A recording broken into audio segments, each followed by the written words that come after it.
I've got many favourite pictures, but the one I've chosen to talk about is Richard Dadd's portrait of Sir Alexander Morison, which I think is an extraordinary work of art.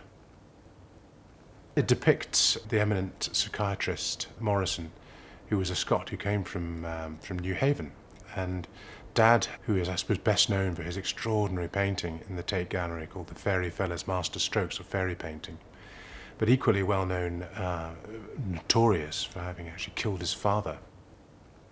And instead of being sort of judiciously killed himself, he was taken to the care of an eminent Victorian psychiatrists and spent the rest of his life in Bethlehem Hospital.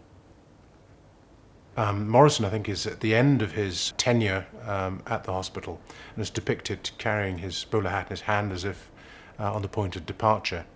And Dadd has placed him in an imaginary landscape, which in fact is near where I live in New Haven, which adds an extra interest for me, in a kind of parkland landscape with a large house in the background, and extraordinarily two New Haven fishwives, which apparently were inspired by the Hill and Adamson photographs of New Haven fishwives.